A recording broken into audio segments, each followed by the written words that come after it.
नमस्कार हरि प्रेमियों, आपका हमारे YouTube चैनल में स्वागत है। हमारी ओर से सभी दर्शकों को जय श्री कृष्णा। हरि प्रेमियों, कैसे हैं आप? उम्मीद है आप सब अच्छे होंगे। आइए आज का प्रसंग शुरू करते हैं। आज का प्रसंग है श्रीमद् भगवद गीता का प्रथम अध्याय का सुनने का क्या फल और क्या महत्व है, उसका क्या लाभ मिलता है, इसके बारे में जानते हैं। हरि प्रेमियों, उससे पहले अगर आप चैनल पर नए हैं तो प्लीज़ चैनल को सब्सक्राइब ज़रूर कर लीजिए और बेल आइकॉन को ज़रूर दबा लीजिए ताकि आप तक हमारे सारे नोटिफिकेशन पहुंच सके। हरि प्रेमियों, आपका एक सब्सक्राइब भी हमारे लिए बेहद मायने रखता है। आइए आज का ये प्रसंग गीता जी का प्रथम अध्याय सुनने का क्या फल है, क्या फल हमें मिलता है, भगवान शिव और माँ पार्वती के प्रश्न उत्तर सुनते हैं। आइए जानते हैं। हरि प्रेमियों, श्री गीता जी सभी उपनिषदों का सार है और महाभारत युद्ध के समय जब रणभूमि में भगवान श्री कृष्ण ने अर्जुन को गीता जी का जो ज्ञान दिया था वही ज्ञान है। गीता में बहुत सी बातें ऐसी हैं जो मनुष्य को जीवन की हर कठिनाइयों को आसान बनाती है। और इतना ही नहीं, गीता जी पढ़ने पर मनुष्य को बहुत सी नई नई जानकारियाँ भी मिलती है। और साथ ही हर अध्याय के नियमित पाठ करने से जो फल मिलता है, जो महत्व है, जो हमें लाभ मिलता है, वह भी दिया गया है।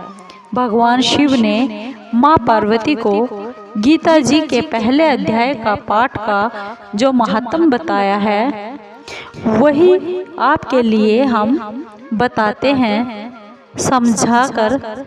लेकिन गीता के पहले अध्याय का जो महत्व जानने से पहले यह भी जान लीजिए कि श्रीमद् भगवद गीता के प्रथम अध्याय की क्या खास बातें हैं। गीता जी के पहले अध्याय का नाम अर्जुन विषाद योग है। इसमें अर्जुन अपने बंधु बांधियों और संबंधियों को देखकर बहुत ही दुखी हो गए थे और उसी मनस्थिति का पहले अध्याय में वर्णन किया गया है, जिसे संजय धृतराष्ट्र को बता रहे हैं। आइए श्रीमद् भगवद गीता के प्रथम अध्याय का सुनने का जो फल हमें मिलता है वह उसका क्या महत्व है वह बताते हैं। एक समय माँ पार्वती ने भगवान महादेव जी से पूछा कि किस ज्ञान के बल पर संसार के सब लोग आपको शिव कहकर पूजा करते हैं। मृगछाला ओढ़े और अपने सभी अंगों में शमशान की विभूति लगाए हुए, गले में सर्प और नर मुंडों की माला पहने हुए हो, इनमें तो कोई भी पवित्र चीज नहीं है, फिर भी आप किस ज्ञान से पवित्र माने जाते हैं? तब भगवान शिव ने माँ पार्वती को उत्तर दिया, हे प्रिय सुनो, मैं गीता ज्ञान को अपने हृदय में धारण करके पवित्र माना जाता हूँ। इस ज्ञान से मुझे बाहर के कर्म नहीं व्यापते। तब माँ पार्वती ने भगवान शिव से कहा, हे भगवान, जिस गीता ज्ञान की आप ऐसी स्तुति, ऐसी महिमा गा रहे हैं, उसके सुनने से क्या कोई कृतार्थ भी हुआ है? भगवान शिव ने माँ पार्वती को उत्तर देते हुए कहा कि इस ज्ञान को सुनकर बहुत जीव उद्धार कर चुके हैं, बहुत जीवों का उद्धार हो चुका है और कृतार्थ हुए हैं, और आगे भी जो सुनेंगे उनका भी होगा। मैं तुम्हें एक पुरानी कहानी सुनाता हूँ, तुम ध्यान से सुनो। इसी समय पाताल लोक में शेषनाग की सैया पर भगवान श्री नारायण जी आंखें मूंद कर आनंद में मगन हुए लेटे हुए थे। उस वक्त भगवान के श्री चरण दबाते हुए माँ लक्ष्मी ने प्रभु से पूछा, हे प्रभु, निद्रा और आलस्य तो उन पुरुषों को तंग करता है जो जीव तामसी होते हैं, फिर आप तो तीनों गुणों से अतीत हो। आप तो वासुदेव हो। आप जो नेत्र मूंद रहे हो, इससे मुझे बड़ा आश्चर्य हो रहा है। भगवान नारायण जी ने माँ लक्ष्मी को उत्तर देते हुए कहा, हे लक्ष्मी, मुझको निद्रा और आलस्य कभी नहीं व्यापता। एक शब्द रूप जो भगवद गीता है, उसमें जो ज्ञान है उसके आकार रूप है, उस गीता शब्द रूप अवतार है। इस गीता में यह अंग है, 5 अध्याय मेरे मुख हैं, 10 अध्याय मेरी भुजा है और 16वां अध्याय मेरा हृदय है और मन और मेरा उदर है। 17वां अध्याय मेरी जंघा है और 18वां अध्याय मेरे चरण हैं। गीता श्लोक ही मेरे नाड़ियाँ हैं और जो गीता के अक्षर हैं वो मेरा रोम रोम है। ऐसा मेरा शब्द रूपी जो गीता ज्ञान है, उसी के अर्थ में मैं हृदय से विचार करता रहता हूँ और आंखें बंद किए रहता हूँ और बहुत ही आनंद में रहता हूँ। माँ लक्ष्मी भगवान विष्णु से बोली, हे नारायण, जब श्री गीता जी का इतना ज्ञान है, इतना महात्म है, तो उसको सुनकर कोई भी जीव कृतार्थ भी हुआ है, मुझसे वह बताओ। भगवान श्री नारायण ने माँ लक्ष्मी से कहा, हे लक्ष्मी, गीता ज्ञान को सुनकर बहुत से जीव उसको पा गए हैं, कृतार्थ हुए हैं, सो तुम ध्यान से सुनो। एक बार की बात है, एक आदमी था जो चांडालों जैसा कर्म करता था और तेल नमक का व्यापार करता था। उसने एक बार बकरी पाली। एक दिन वह बकरी को चराने के लिए वन में गया और पेड़ों से पत्ते तोड़ने लगा। वहाँ उसे एक सांप ने डस लिया, जिससे वह तुरंत मर गया और मरने के बाद उसने बहुत से नरक भोगे और फिर उसका जन्म एक बैल के रूप में हो गया। उस बैल को एक भिक्षुक ने मोल ले लिया।